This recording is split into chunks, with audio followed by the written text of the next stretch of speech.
하나님 말씀은 열왕기 하서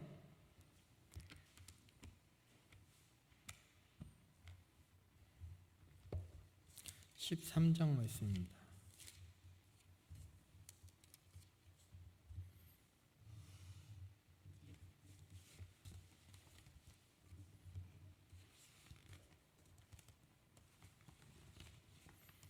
열왕기 하서 13장 1절부터 25절 말씀입니다.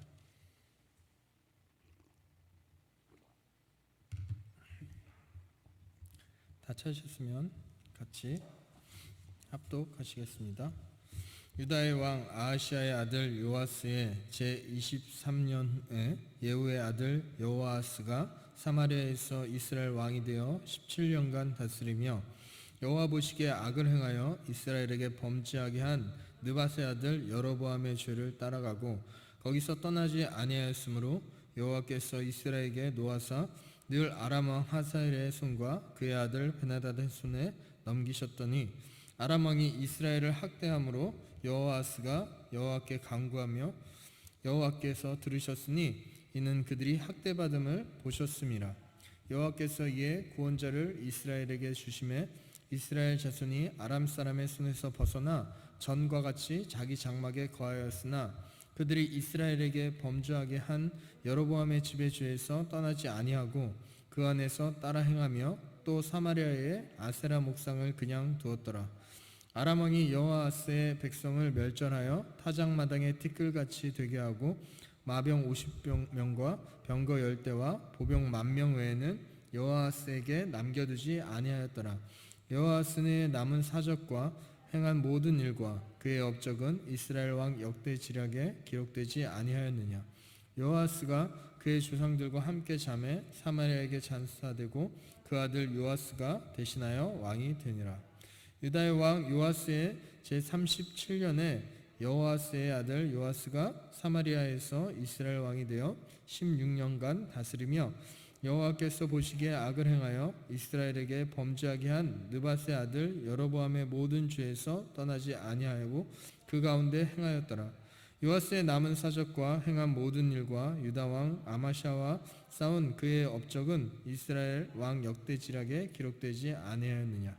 요아스가 그의 죽상들과 함께 잠에 이스라엘 왕들과 함께 사마리아에 장사되고 여로보암이 그 자리에 앉으니라. 엘리사가 죽을 병이 들매 이스라엘의 왕 요아스가 그에게로 내려와 자기의 얼굴에 눈물을 흘리며 이르되 내 아버지여 내 아버지여 이스라엘의 병거와 마병이여 하매 엘리사가 그에게 이르되 활과 화살들을 가져오소서 하는지라. 활과 화살들을 그에게 가져오매 또 이스라엘 왕에게 이르되 왕의 손으로 활을 잡으소서 하매 그가 손으로 잡으니 엘리사가 자기 손을 왕 손 위에 얹고 이르되 동쪽 창을 여소서 하여 곧 열매 엘리사가 이르되 쏘소서 하는지라. 곧 쏘매 엘리사가 이르되 이는 여호와를 위한 구원의 화살 곧 아람에 대한 구원의 화살이니 왕이 아람 사람을 멸절하도록 아베게에서 치리이다 하니라. 또 이르되 화살들을 집으소서. 곧 집음에 엘리사가 또 이스라엘 왕에게 이르되 땅을 치소서 하는지라. 이에 3번 치고 그친지라. 하나님의 사람이 노하여 이르되 왕이 6번을 칠 것이니이다.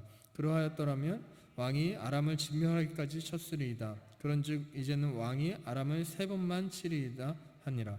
엘리사가 죽으니 그를 장사하였고 해가 바뀜에 모압 도적대들이 그 땅에 온지라.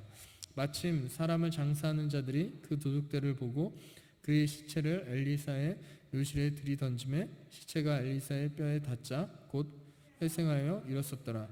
여호아스가 왕의 시대에 아람 왕 하사엘이 항상 이스라엘을 학대하였으나 여호와께서 아브라함과 이삭과 야곱과 더불어 세우신 언약 때문에 이스라엘에게 은혜를 베풀며 그들을 불쌍히 여기시며 돌보사 멸하기를 즐겨하지 아니하시고 이때까지 자기 앞에서 쫓아내지 아니하셨더라.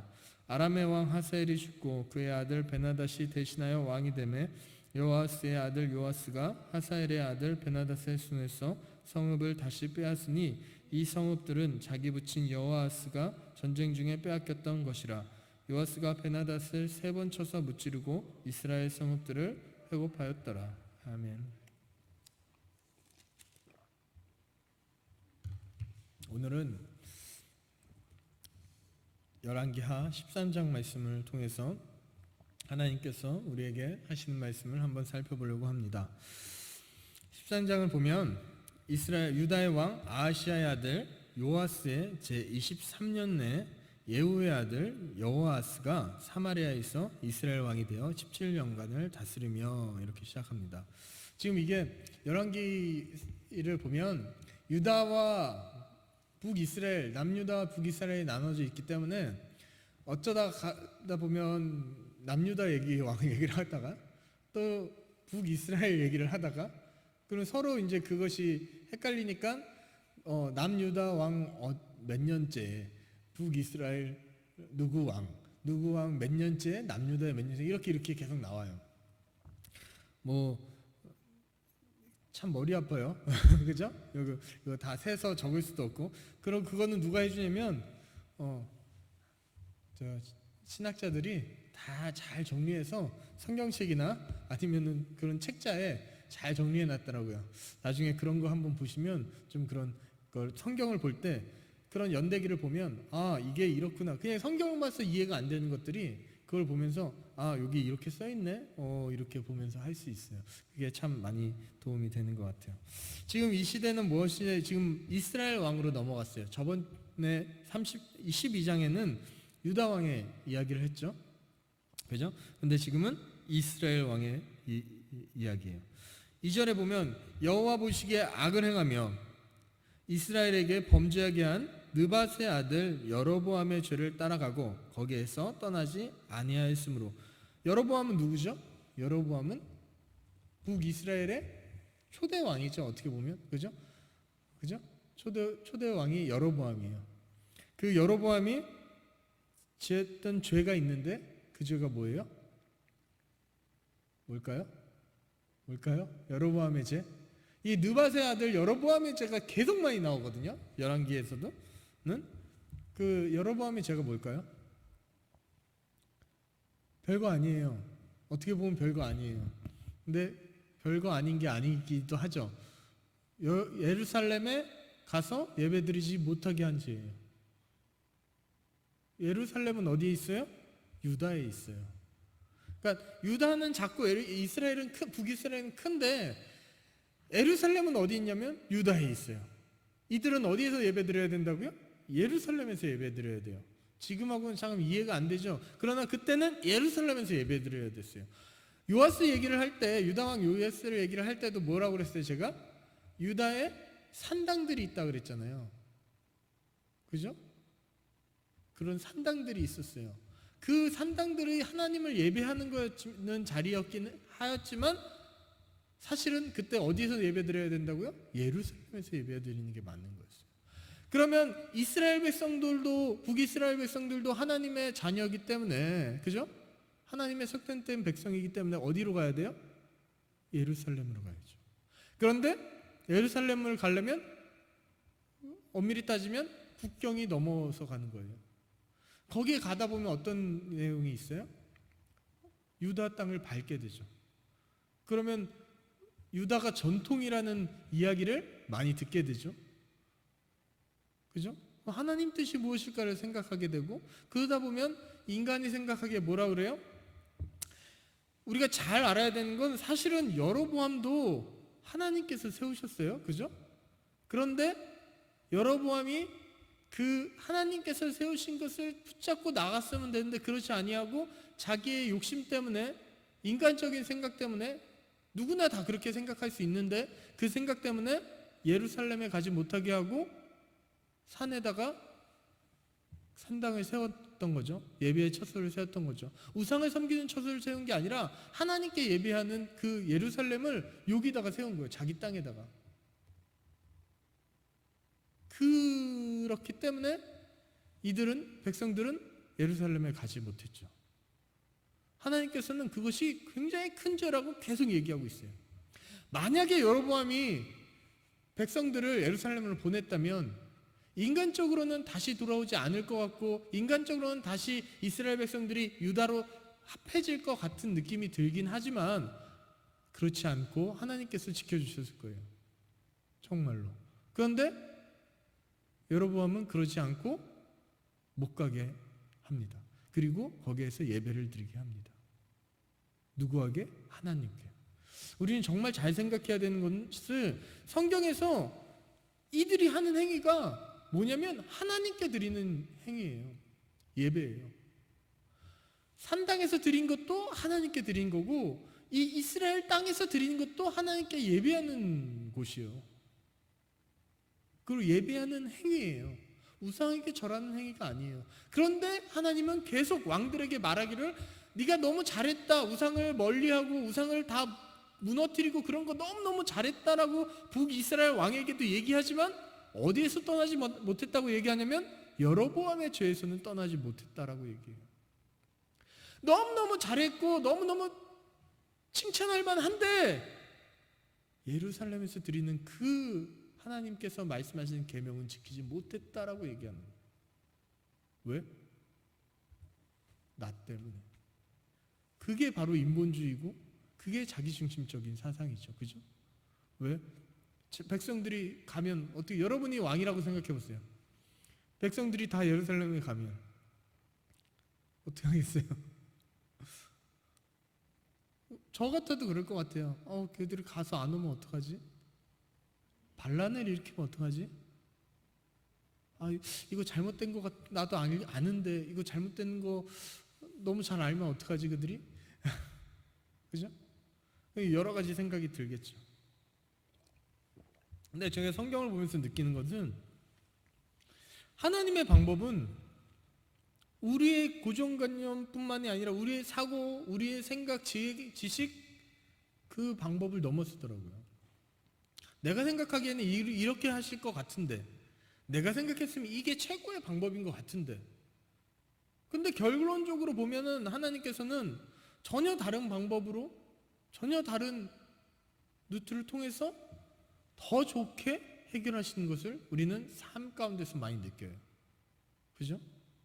참 신기해요. 그런 거 보면. 근데 성경에서도 마찬가지예요. 성경에도 많은 인물들이나 많은 사건들이 말도 안 되는 것 같아. 이 왕이 하는 게 맞은 것 같아. 내가 생각해도 나도 그렇게 할 거야. 근데 하나님은 잘못했다고 하고 왜 이렇게 멍청하게 행동을 해? 라고 생각을 하지만 사실은 하나님께서 도우시니까 너무 훌륭하게 해나가는 것을 우리가 보게 됩니다. 이스라엘 왕들의 안타까운 것 중에 하나가 바로 이 여로보암의 죄예요. 느밧의 아들 여로보암의 죄. 거기서 떠나지 못합니다. 3절에 여호와께서 이스라엘에게 놓아서 늘 아람 왕 하사엘의 손과 그의 아들 베나닷의 손에 넘기셨으니, 지금 여로보암의 죄에서 떠나지 못한 결과가 어떻게 돼요? 이방 아람 왕의 침략을 받게 되고 거기에서 고통을 받게 되고 있어요. 그때 아람 왕이 이스라엘을 학대할 때 여호아스가, 이스라엘 왕이 여호와께 간구하며 여호와께서 들으셨으니 이는 그들의 학대받음을 보셨습니다. 여호아스가 뭐예요? 하나님께 회개하고 하나님께 나아가요. 우리는 이 이스라엘 왕의 행위를 보면 잘못을 하고 있긴 하지만 그 잘못으로 인해서 하나님께서 징계를 줄 때 뭘 해요? 회개를 해요. 회개를. 너무 좋은 거예요. 회개. 우리에게 회개할 수 있는 기회가 있다는 것은 참 너무 좋아요. 사과할 수 있는 기회, 회개할 수 있는 게, 용서를 구할 수 있는 기회는 정말 있다는 게 중요한 것 같아요. 있다는 게, 아직 있다는 게. 그때 여호와스 왕은 하나님께 무릎 꿇고 회개를 합니다. 용서를 구해요. 그러니까 하나님께서 뭐예요? 보고 계시던 하나님께서, 이미 알고 계신 하나님께서 도와주시죠. 구원해 주시죠. 잡아주시죠. 근데 우리가 여기서 정말 잘 알아야 될 것은, 회개라는 것은 뭐예요? 회개라는 것은 뒤돌아서는 거거든요. 돌아서 하나님께 가는 거거든요. 내가 이 길로 계속 가지 않고 다시 돌아와서 이 길로 가서 딴 길로 가는 거예요. 그러니까 하나님의 길로 가는 거예요. 이 길이 옳은 길인데 잘못된 길로 갔어요. 그러면 회개라는 것은 다시 돌아와서 이리로 가야지, 다시 돌아와서 회개할게요 하고 다시 이리로 가면 회개예요? 회개가 아니에요? 회개가 아니죠. 네. 그럴 경우에는 어떻게 돼요? 우리가 철로역정이나 뭐 그런 데서도 우리가 많이 볼 수 있지만, 그럴 경우에는 어떻게 해야 돼요? 성경에서도 하나님께서는 더 큰 환난을 주세요. 회개하면, 우리 하나님은 어떤 하나님이면 회개하면, 뒤돌아서면 용서해 주세요. 너무 쿨하게. 그런데 다시 그쪽으로 갈 경우에는 어떻게 해요? 더 크게 놓아세요. 우리는 그걸 기억해야 돼요. 회개하니까 용서해 주시잖아. 그냥 회개하고 또 가고 회개하고. 하나님께서 원하시는 것은 그게 아니에요. 뭐예요? 뒤돌아서서 하나님께 나오는 걸 원하시는 거예요. 하나님께서는 언제라도 어느 때라도 그가 어떤 죄를 졌던 건 간에 회개만 하면 어때요? 용서해 주시는 정말 쿨하신 분이에요. 그러면 우리는 그것을 이용하면 안 되죠. 어떻게 해야 돼요? 다시는 그쪽으로 가지 않아야 돼요.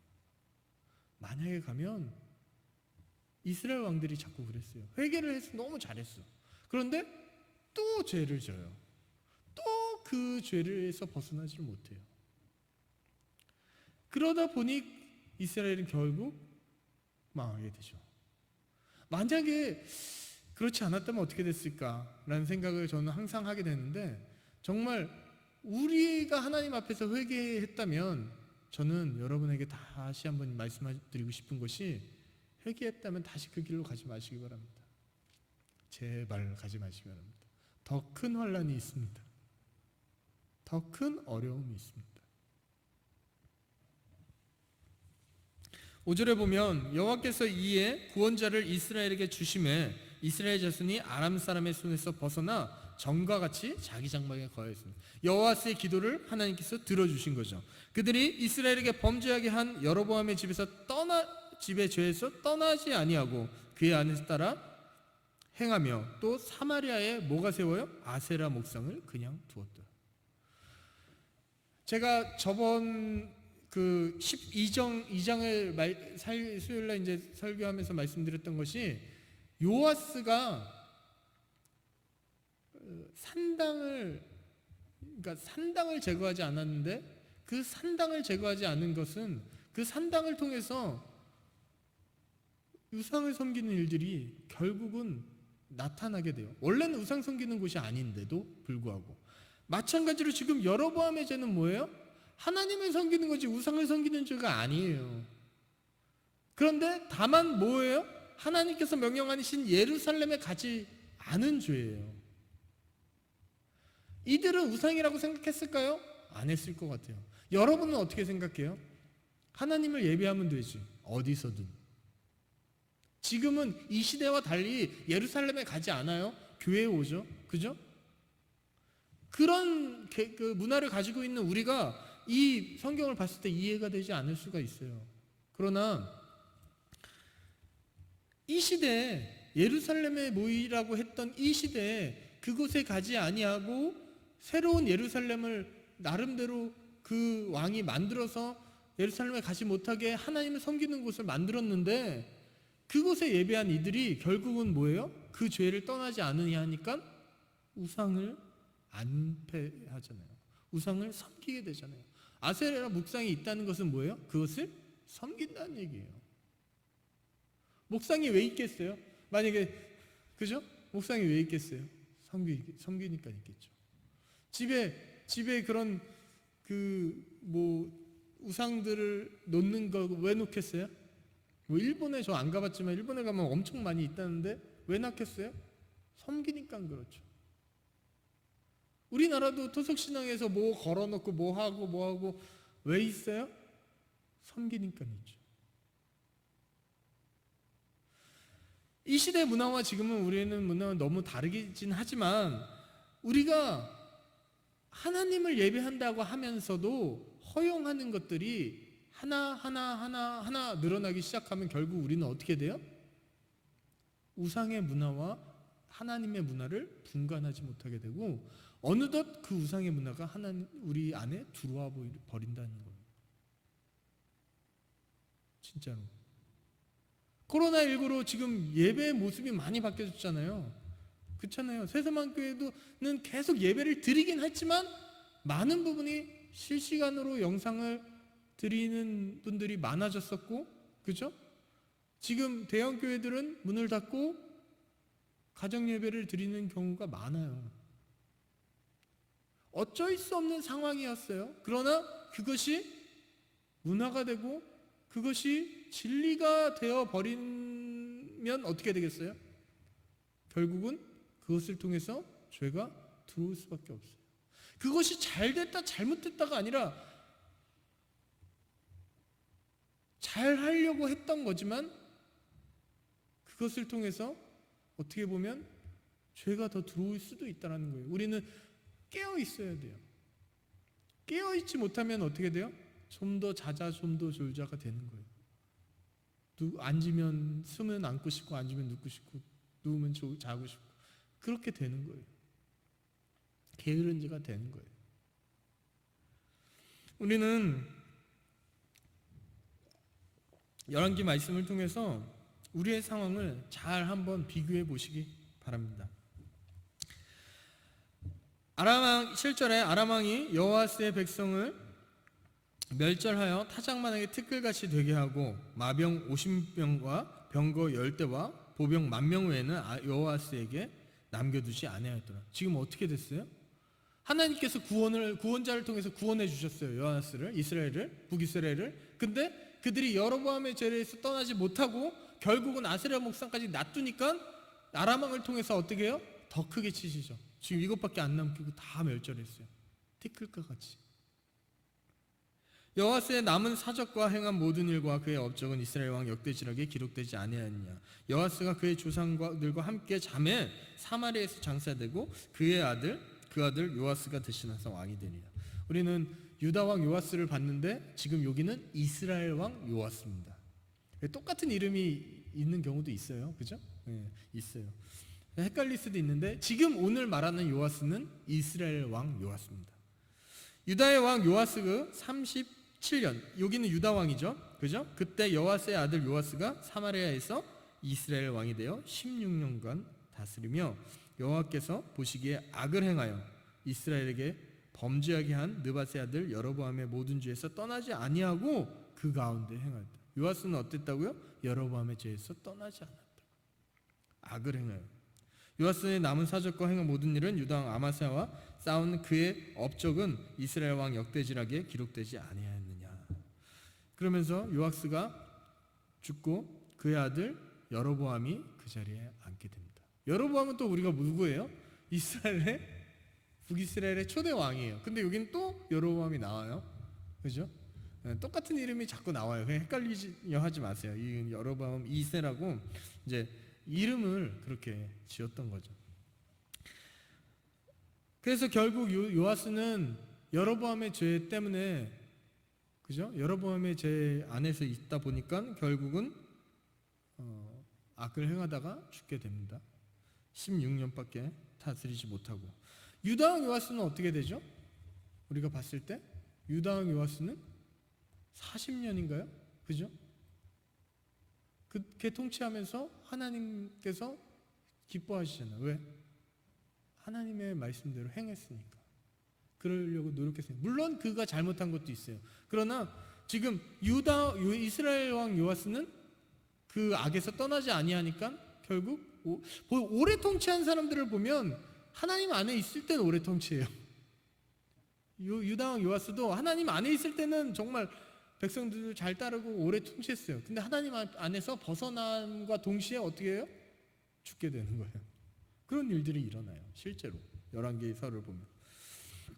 우리가 엘리사도 알죠. 14절에는 엘리사가 나옵니다. 엘리사가 죽을 병이 들매 이제 이스라엘의 왕 요아스가 그에게 내려와 이야기합니다. 자기의 얼굴을 눈물을 흘리며 이르되 내 아버지여 내 아버지여 이스라엘의 병과 마병이여 하며.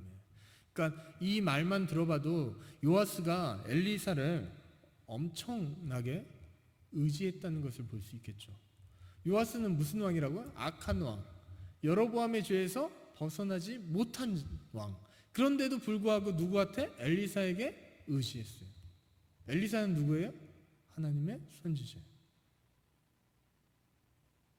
참 신기하죠? 아니 하나님의 말은 안 듣고 그런데 하나님의 선지자에게 아버지요 나를 지켜주시는 분이요 라고 얘기를 해요.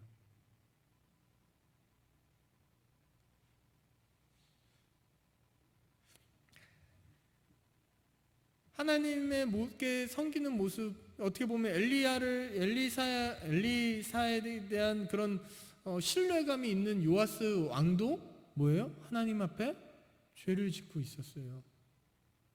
악에서 떠나지 못했어요. 우리의 삶을 잘 봅시다. 우리가 하나님 앞에 섬긴다고 하나님의 자녀라고 하지만 그 죄에서, 하나님께서 말씀하시는 그 근본적인 죄에서 떠나지 않고 있지는 않은지 한번 생각해 보시기 바랍니다. 하나님의 말씀을 안 들었던 게 아니에요. 하나님의 말씀대로 행하려고 했어요. 또 나름 하나님의 선지자를 위했어요. 요아스는, 이 이스라엘 왕 요아스도. 저는 막 선지자를 죽이고 그런 요아스가 아니에요. 그런데 하나님께서는 성경에 요아스를 이 짧은 글 안에 뭐라고 써있냐면 악한 왕이라고 해요. 여로보암의 죄에서 떠나지 못한 왕이라고 해요. 하나님 앞에 드리는 예배의 순간이 신령과 진정으로 드리는 예배라는 말을 우리가 많이 하는데 그것이 얼마나 중요한지를 성경은 계속 얘기하고 있는 거예요. 지금은 그냥 눈만 뜨면은 예배 드릴 곳이 넘쳐나잖아요. 그런데도 불구하고 그 예배당에 예배할 수 가지 못하는 행위들이 일어날 거예요. 이제 진짜로. 담임 목사님께서도 코로나19 이전과 이후가 달라진다고 하는데 정말 그렇게 되면 이 나라가 어떻게 되겠어요? 이 세계가 어떻게 되겠어요? 결국은 어떻게 되겠어요? 우리는 정말 깨어 있어야 되고, 깨어서 하나님 뜻이 무엇인지, 하나님께서 나에게 하시는 말씀이 내가 있어야 할 곳이 어딘지, 내가 정말 하나님 앞에서 신앙을 지키기 위해서 행해야 될 것이 무엇인지를 다시 한번 생각하시는 여러분이 되셨으면 좋겠습니다. 엘리사에게 달려가서 울며 매달릴 때 엘리사는 요아스 왕에게 예언을 하고 또 힘을 줍니다. 활과 화살을 가져오라고 하고 그 화살을 쏘라고 하고 그쪽에, 그러면서 이제 이 15절 16절 쭉 나오는 말이 뭐예요? 그 아람 왕의 군대를 이길 수 있게 이긴다라는 그 예언의 말씀을 쭉 해줘요. 그런데 그때 18절에 또 이르되 화살들을 집으소서. 곧 집으면 엘리사가 또 이스라엘 왕에게 이르되 땅을 치소서. 그랬더니 요아스가 3번을 칩니다. 그랬더니 엘리사가 하는 말, 호통을 쳐요. 왜 3번을 치느냐? 대여섯 번은 칠 것인데 왜 3번을 치느냐? 여기에는 숫자가 중요하다기보다는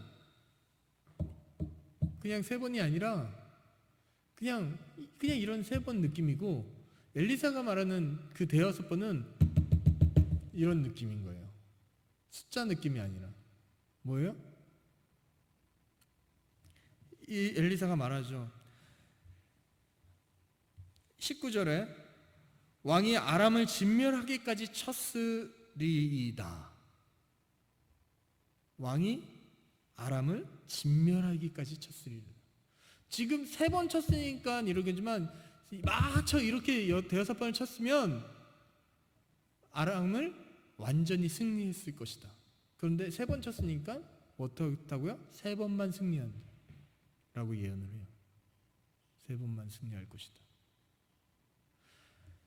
이 요아스에게는 뭐가 없어요? 간절함이 없었던 거예요.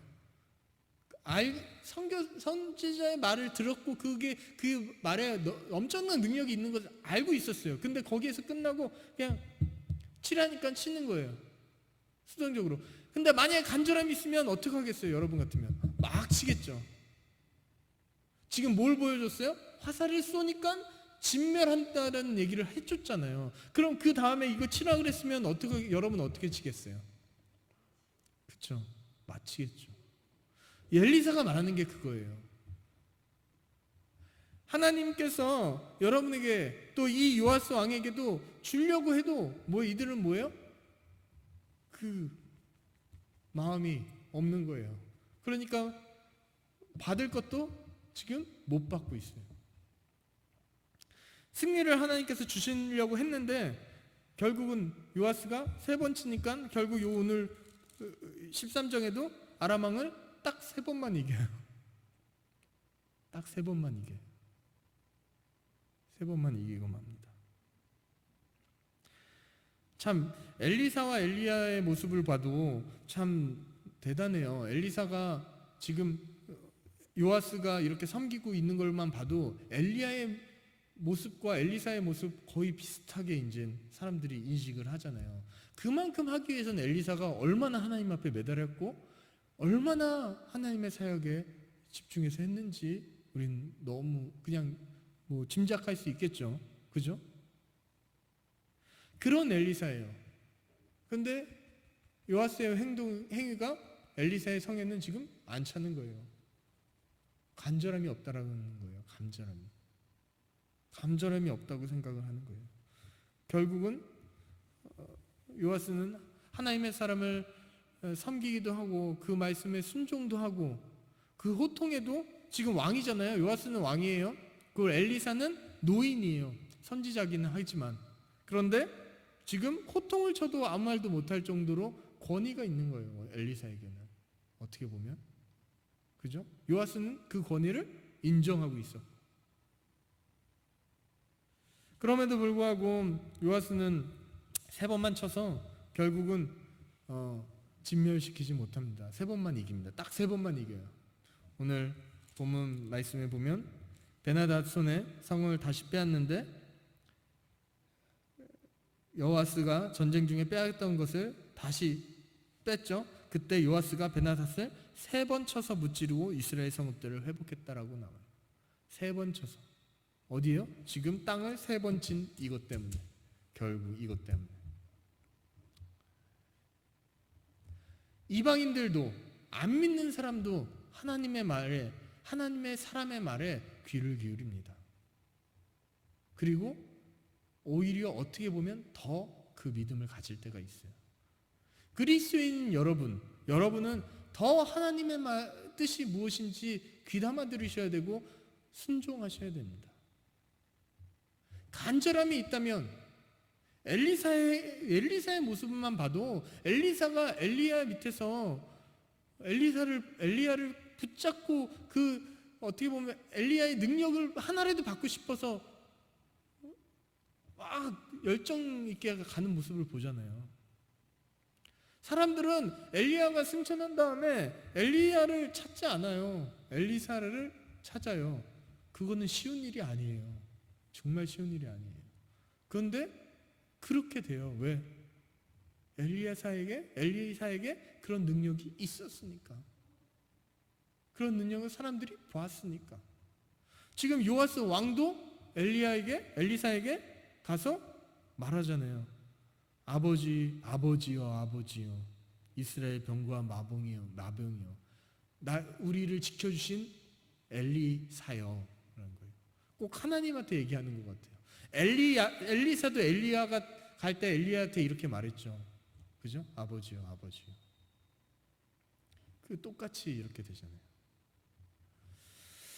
우리가 20절에 엘리사가 죽으니 그를 장사하였고 해가 바뀌어 모압 도적들이 그 땅에 온지라 마침 사람을 장사하는 자들이 그 도적들을 보고 그의 시체를 엘리사의 묘실에 들이던지매 시체가 뭐라면 엘리사의 뼈에 닿자 회생하여 일었었더라. 갑자기 죽은 사람이 살아나요. 그죠? 선지자의 뼈에 시체가 닿으니까 살아나요. 놀라운 일들이 일어나죠. 그죠? 지금 시체가 다 썩고 뼈만 남았는데 그 뼈에 닿다고 살아나요. 선지자의 그런 것을 우리가 좀 잘 알았으면 좋겠습니다.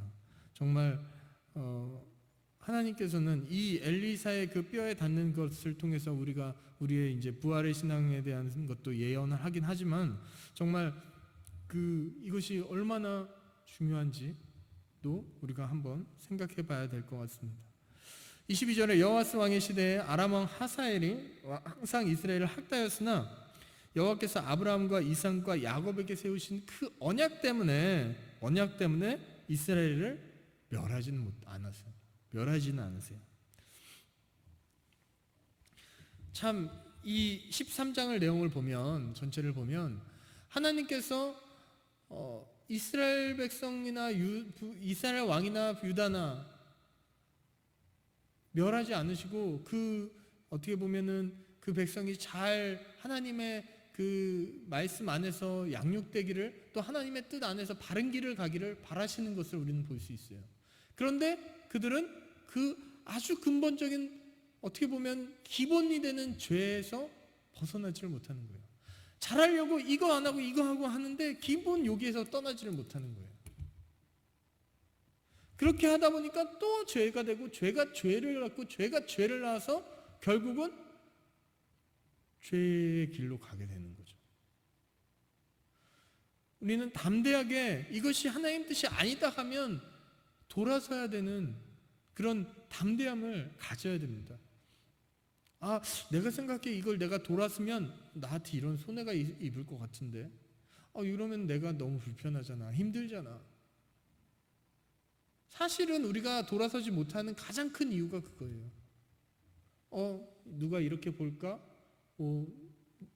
이거 손해인 거 아니야? 이렇게 해도 하나님 섬기는 거 하면 되면 이 정도 해도 되지 않아? 나 누구보단 더 잘해. 이 정도면 세상 그 중간 정도는 하는 거 아니야? 자기 합리화를 시키고 그런 것들로 인해서 내가 맞다라고 하고, 결국 그것이 문화가 돼서 나중에는 그거보다 더 악한 길로 가면서도 나는 하나님을 섬기고 있어. 예전에 목사님께서, 저도 외국을 안 나가서 잘 모르겠는데, 목사님께서 유럽 교회를 얘기하면서 그런 얘기를 하신 적이 있어요. 유럽민 맞나요, 정말? 유럽에는 세금에 다 들어있어요. 종교세가, 그죠? 종교세가 있죠. 종교세를 낸대요. 종교세를 내서 나는 교인이다. 교회는 안 나가지만.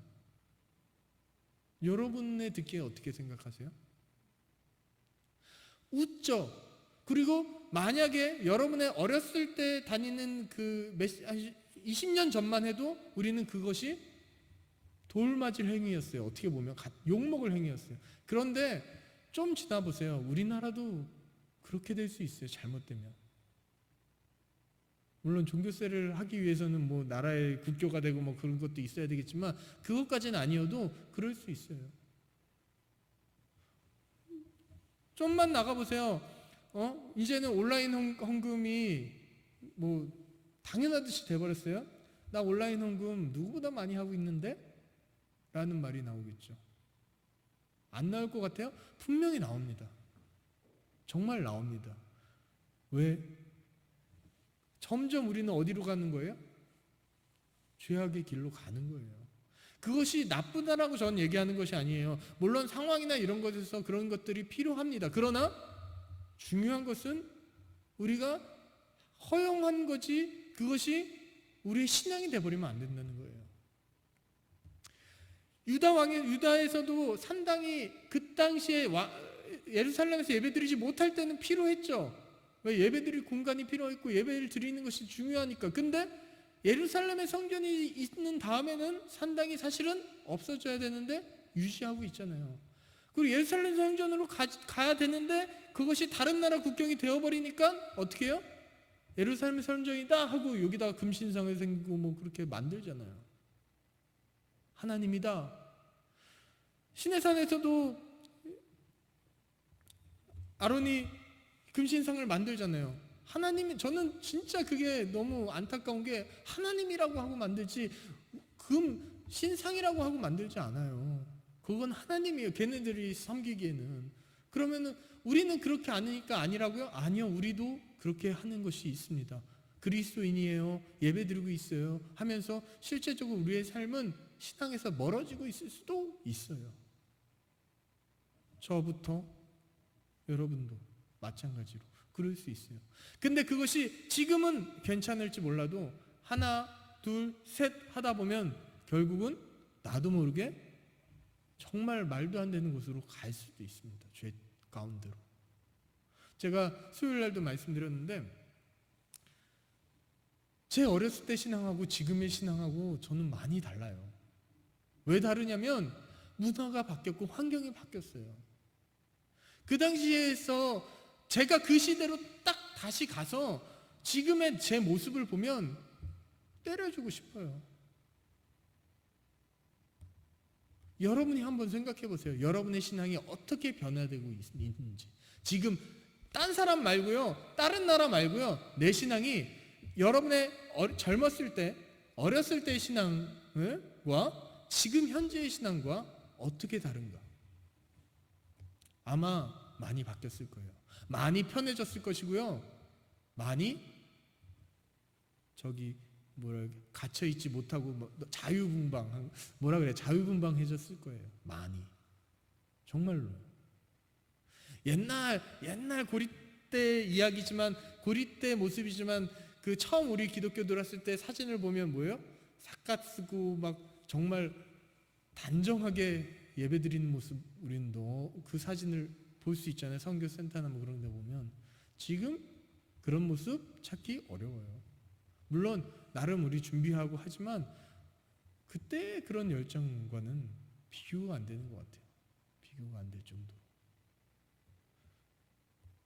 그렇다고 해서 우리 신앙이 죽었습니까? 그건 아니에요. 그런데 점점 그렇게 문화가 그렇게 되어버린단 말이에요.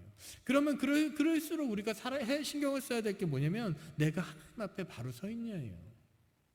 그것이 해결되지 않는다면 우리는 그것을 통해서 뭐가 들어와요? 죄가 들어올 수밖에 없어요. 그것을 통해서 지금 예루살렘에 예배드리지 못하는 그런 것을 통해서 아세라 우상까지도 제거하지 못한 모습을 보게 되잖아요. 우리 안에 죄악, 우상들을 제거하시는 여러분이 되셨으면 좋겠습니다. 나도 모르게 우상들을 섬기지 않으셨으면 좋겠어요. 나도 모르게. 우리가 토속신앙들 때문에 나도 모르게 집에 우상들이 하나둘씩 있는 경우가 사실은 많거든요. 해외여행 갔다 와도 우리가 우상들 많이 사오는 경우도 흔치 않아요. 많아요. 정말 신경 써서 한 것도 아닌데 나도 모르게. 어느 날 TV에 나오니까 이런 동그란 거 해서 이렇게 한 거 많이 사람들 달더라고요. 근데 사실 그것도 뭐야? 토속신앙이잖아요. 어느 날 유행이 되니까 누구나 다 그렇게 해버리고 말아요. 허영 하다 보면 결국 우리의 신앙은 무너지게 됩니다. 하나님께서 원하시는 게 무엇이고 하나님의 뜻을 구하시는 여러분이 되셨으면 좋겠습니다. 그냥 아는 것으로 끝나지 않고 정말 내 마음에, 내 중심에 하나님을 모시고 만약에 잘못된 길로 갔다면 되돌아서 회개하시는 여러분이 되셨으면 좋겠습니다. 그럴 때 하나님께서 원하시는 것은 그거예요. 되돌아오라는 거. 이스라엘 왕에게도 하는 말씀이고 유다 왕에게도 하는 말씀이에요. 계속 이스라엘 왕들에게 하는 것에 여로보암의 죄에서 떠나지 못하였다, 그 말을 정말 귀에 딱지가 될 정도로 계속 얘기하세요. 성경에 보면 참 너무 안타까워요. 여로보암의 죄에서 떠나지 못한 것이. 그런데 인간적으로 생각하면 그건 당연하거든요. 그렇잖아요. 내 백성이 뺏기면 어떡해? 이 나라가 무너지면 어떡해? 다시 말하면 지금 우리와 비교했을 때 우리가 당연하다고 생각하는 것이 하나님이 보시기에 악한 행위일 수도 있다는 거예요. 하나님이 보시기에 악이라는 것이 있을 수 있다는 거예요. 너무 당연하다고 생각하는 것을 당연하게 받아들이지 않으셨으면 좋겠습니다. 이것도 내가 당연하다고 생각하고 하고 있지만 하나님이 원하시고 하나님이 기뻐하시고 하나님께서 정말 원하시는 것이 무엇일까? 그 질문 하나만 하더라도 우리는 많이 달라질 수 있고 더 하나님 앞에 나아갈 수 있다고 저는 확신합니다. 기도하겠습니다. 하나님 아버지 감사합니다. 주님, 우리가 모이기에 힘쓸 수 있도록 인도하여 주시옵고 또 정말 주님 앞에 나아갈 때 정말 온전한 모습으로 또 진심으로 신령과 진정으로 드리는 예배의 순간이 될 수 있도록 주님께서 인도하여 주시옵소서. 우리의 죄를 살펴보며 우리가 당연하다고 여기는 것들이 죄가 되지 않도록 인도하여 주시옵소서. 정말 하나님 보시기에 어떠한지를 생각하면서 정말 하나님 중심의 삶을 산다는 것에 우리의 모든 것을 맡기고 나아갈 수 있도록 인도하여 주시옵소서. 하나님의 섭리 안에 있는 것이, 하나님의 계획 안에 있는 것이 얼마나 감사하고 기쁜 일인지 다시 한번 생각하기 원합나이다. 주님께서 인도하여 주시옵소서. 여호와는 우리에게 복을 주시고 지키시기를 원하며 그의 얼굴을 우리에게 빛을 쏴 은혜 베푸시기를 원하며 그의 얼굴을 우리에게 향하여 쏴 평강 주시기를 원하노라. 아멘.